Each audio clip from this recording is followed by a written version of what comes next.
O tecido epitelial é dividido em epitelial de revestimento e epitelial glandular. Todo tecido epitelial ele se caracteriza por ter pouca ou nenhuma substância intersticial. Então as células são muito justapostas. Por que isso? Porque se ele vai servir para revestir o nosso corpo, ou se ele for servir para formar uma glândula, não tem por que ter espaços entre as células. Aqui nós estamos vendo o seguinte, ó, o tecido epitelial de revestimento, ele pode ser epiderme, que é a primeira camada da nossa pele. Ela é pluriestratificada, sendo que as camadas mais externas, elas são mortas, porque elas foram queratinizadas. Por que elas são queratinizadas? Para impermeabilizar o nosso corpo. Então nós temos o corpo fechado, completamente independente do ambiente. Não entra micro-organismo, não entra água, não sai água. Então esse é o tecido epitelial de revestimento formando a epiderme. Aí derme e hipoderme seriam do tecido conjuntivo. O tecido epitelial, pessoal, ele também pode estar revestindo todas as nossas mucosas. Uma coisinha aqui, o tecido epitelial, isso aqui não é para toda a universidade, é mais para as particulares. Ó.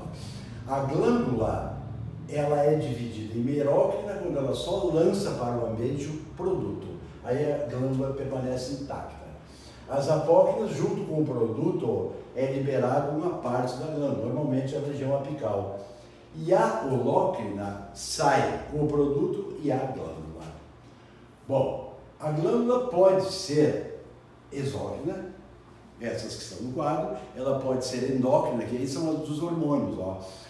Hipófise, tireoide, paratireoides, pâncreas tem uma parte endócrina, testículos, ovários, e nós temos no caso do pâncreas, do testículo e do ovário, o caso de glândulas mistas, isto é, elas têm uma parte que libera o seu produto para o ambiente e uma parte que libera para o sangue. A glândula mais importante para vestibulares é o pâncreas. É bom vocês gravarem o seguinte, a parte exócrina do pâncreas a gente chama de ácidos pancreáticos, que produzem o suco pancreático, que é lançado no duodeno, primeira parte do intestino delgado. A parte endócrina do pâncreas são as ilhotas e Langerhans, porque elas produzem hormônios, a insulina e o glucagon. O que a insulina faz? Isso é a coisa mais importante que existe, pessoal.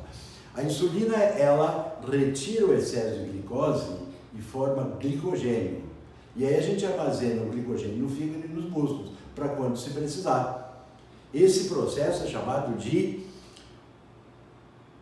glicogênese. Quando eu quiser reverter esse processo, eu vou usar um outro hormônio. Os dois vêm do pâncreas. O outro hormônio é o glucagon, e ele faz a glicogenólise, isto é, ele transforma o glicogênio em glicose, à medida que eu estou consumindo essa glicose.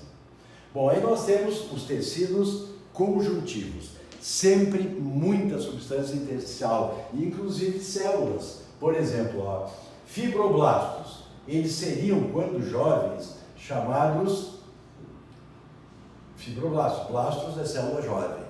Quando adulto, ele passa a ser chamado de fibrócito. Então, é aquelas partes do tecido conjuntivo que se caracterizam pela presença de fibras.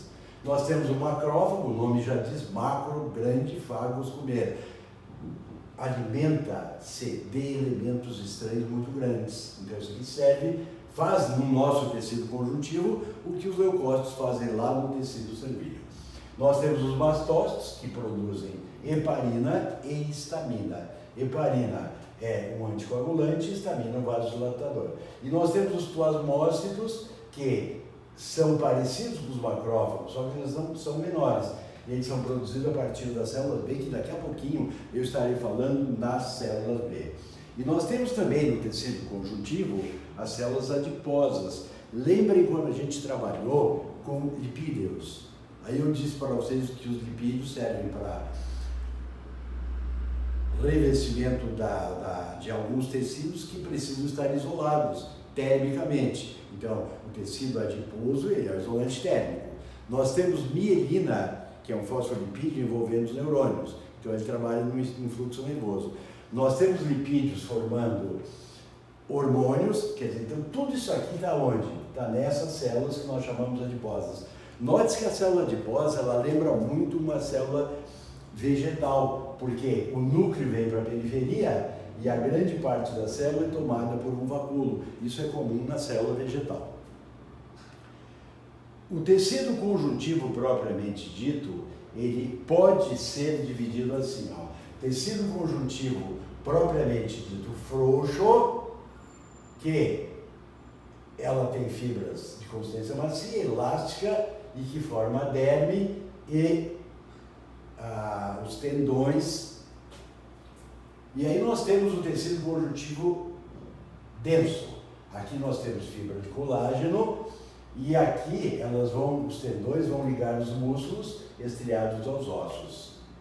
Aí nós temos o tecido cartilaginoso. Note-se que o tecido cartilaginoso e o ósseo, eles são dois tecidos que dão a nossa resistência, a nossa sustentação. Então nós vamos pensar um pouquinho em diferenças entre cartilagem e osso. Os dois são rígidos, fortes. Só que quem dá resistência ao osso é uma proteína chamada osseína. Quem dá resistência à cartilagem é também uma proteína chamada condrina. Só que o osso, pessoal, além das proteínas que lhe dão resistência, ele também é formado de sais de cálcio. Então o osso, ele sustenta o nosso corpo junto com as cartilagens. Só que as cartilagens são flexíveis e o osso é rígido em função da presença de sais de cálcio e magnésio. Eu coloco assim no livro para vocês pensarem nisso aqui, ó. Se nós colocarmos um osso numa solução de ácido clorídrico, o que acontece? Esse ácido clorídrico vai retirar os sais, e aí esse osso ainda fica resistente, mas ele perde a dureza. Ao mesmo tempo não, depois eu vou pegar outro osso e vou aquecê-lo. Eu vou notar que ele tem um cheiro característico, porque a proteína que tem sempre um ponto de fusão mais baixo. E aí, quando eu aqueço o osso, esse cheiro característico é da proteína. Então, ele continua rígido, só que agora ele ficou flexível, perdeu a sua rigidez. Bom, o tecido mais questionável numa prova é esse aqui, pessoal. É o tecido hematopoiético, que acaba formando todo o nosso tecido sanguíneo. Então, nós temos aqui, ó, os eritroblastos, os megacariócitos, que vão formar, o eritroblasto vai formar o eritrócito, que em nós, normalmente a gente fala em hemácia, porque ele é anucleado. Veja que nos outros vertebrados, peixes, anfíbios, répteis e aves, o glóbulo vermelho é chamado de eritrócito, porque ele tem núcleo. É só nos mamíferos que ele é anucleado. Nós temos aqui também a célula mieloide, junto com o eritroblasto, que formam os neutrófilos, acidófilos e basófilos. Esses aqui são 3 tipos de leucócitos, que o nome deles é dado conforme com quem eles reagem. E conforme o reagente, né? Se ele é neutro, ácido ou básico. Nós temos o monócito que vai formar os macrófagos e nós temos os megacariócitos que vão formar as plaquetas. A célula linfóide, pessoal, vai formar os linfócitos B, que também podem formar os plasmócitos, e os linfócitos e mais as natural killer. Então isso aqui é todo um sistema de defesa. Continuando, vamos falar do sangue. O sangue tem uma parte líquida que nós chamamos de plasma. Quais as funções do plasma? Transportar parte do gás carbônico, transportar hormônios, transportar excretas e transportar alimentos. Lá no duodeno, quando nós pegamos a proteína, ela já está transformada em aminoácido, que é monômero. Nós temos o lipídio transformado em ácido graxo mais glicerol. E nós temos as proteínas transformadas em aminoácidos. Tudo isso vai ter que ser transportado pelo plasma.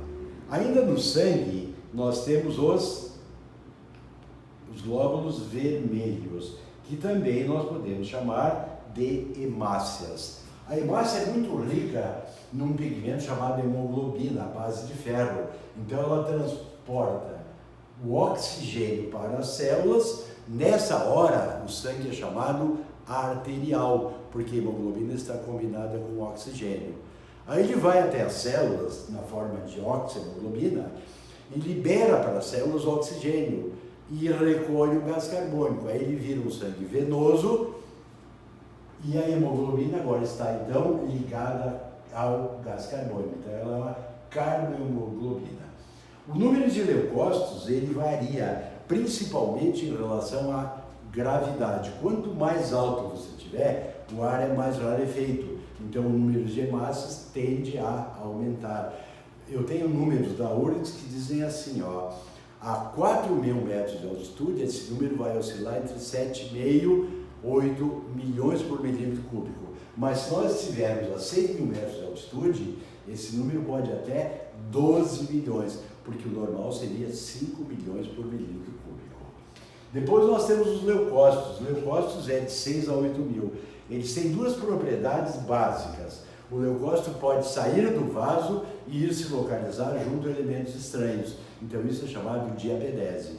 Quando ele encontrar um elemento estranho, ele vai realizar um movimento ameboide, ele vai englobar o elemento estranho para digeri-lo. E isso nós chamamos de fagocitose. Aqui eu fiz uma tabela mostrando os principais tipos de leucócitos. Então nós temos os neutrófilos, que é evidente que eles reagem a corantes neutros. Eles fagocitam elementos estranhos ao corpo. Nós temos os acidófilos, que é o mesmo que eosinófilo, que ele só ataca em situações de invasão por vermes. E nós temos o basófilo, que faz a mesma coisa que lá no tecido conjuntivo é feito pelos falei antes, deixa eu só recapitular isso aqui. O mastócito, ele vai produzir a heparina e a histamina. Quando nós estivermos falando de elementos sólidos do sangue, isso aí vai ser feito pelo basófilo. Deixa eu ampliar um pouquinho. E aí nós temos, para a defesa propriamente dita do corpo, o linfócito e o monócito. O linfócito é o mais importante para a defesa, porque ele tem o linfócito TH, helper, e o TK, killer. Então, o que faz o TH? O TH anda pelo nosso corpo procurando elementos estranhos. Se ele não achá-los, ele não vai fazer nada. Agora, imagine que a pessoa se feriu e expôs sangue. Então, aí nós vamos usar o nosso sistema imunológico. Aí que entra o linfócito T. Ele tira um molde, mais ou menos explicando assim, ó, ele tira um moldezinho do elemento estranho e vai para ou o baço, ou para os linfonodos, ou para as amígdalas, ou para o timo, e avisa esses órgãos qual é o molde do elemento estranho que está no nosso corpo. E aí vai ser fabricado o linfócito T, que é o linfócito T killer, que é o citotóxico, é aquele que vai atacar os elementos estranhos que estão no nosso corpo. Bom, aí nós temos o tecido, plaquetas. O que faz a plaqueta? A plaqueta libera uma substância chamada tromboplastina. A tromboplastina age sobre a protrombina, que nós temos no plasma, e transforma essa protrombina em trombina. A trombina se torna uma enzima ativa e atua sobre o fibrinogênio que está no nosso plasma, transformando o fibrinogênio em fibrina. Aí a fibrina forma como se fossem redes que passam a reter todos os elementos sólidos do sangue, como leucócitos, como plaquetas e como hemácias, formando o coágulo propriamente dito. A URGS às vezes explora o seguinte: quando uma sanguessuga suga o nosso sangue, ela libera um anticoagulante. Esse anticoagulante, ele tem um nome que tem muito a ver com o nome da sanguessuga. A sanguessuga é o irudíneo. Cientificamente ela é chamada de irudo medicinalis. Por que esse medicinalis aí? Porque antigamente, isso muito antigamente, nós pensávamos que toda doença era no sangue. Então era muito comum as pessoas fazerem sangria. Hoje existem em algumas partes do mundo pessoas que ainda tentam curar doenças fazendo sangria. Então aí vem a importância da irudo medicinária, sanguessuga, que até nos dias de hoje ainda é usada na medicina. Então por isso o nome irudo, porque ela é o irudíneo, e medicinalis, porque ela foi e é ainda muito usada pela medicina. Bom, aí vemos o tecido muscular. Nós temos 3 tipos de tecido muscular. Tem o liso, tem o esquelético, alguns chamam de estriado, eu prefiro esquelético, porque o terceiro tipo é o cardíaco também é estriado. Então, vamos analisar cada um deles. Ó. O tecido muscular liso, ele tem as células em formato difuso, que termina difuso, quer dizer, ó, difuso, termina em 2 pontas. É um tecido que ele é involuntário, ele está nas nossas vísceras, ele é esbranquiçado e ele é extremamente lento, comparando com os outros. Aí nós temos o esquelético, que aqui está como estriado, só que o cardíaco também é estriado, né? É preferível vocês botarem esquelético. Esse aí, ele é avermelhado, ele pode ser extremamente rápido e ele é voluntário. Então, ele está ao longo de todo o nosso esqueleto. Então, nós temos aqui, ó, bíceps, tríceps, quadríceps, tudo isso aí são músculos esqueléticos. E aí nós temos o músculo cardíaco que está onde? Está no nosso coração. Esse é involuntário, ele é mais rápido que o liso, mas ele não é tão rápido como pode ser o músculo estriado ou esquelético. O estriado, para vocês terem uma ideia, pessoal, um beija-flor, ele movimenta suas asas 55 vezes por segundo. Então, dentro dos vertebrados, ele seria o exemplo clássico de maior velocidade que se conhece. Aí é tecido muscular liso. Próxima aula a gente vai falar sobre tecido nervoso e histologia vegetal. Um abração para vocês.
Tá, mas aí tu vai querer que eu edite?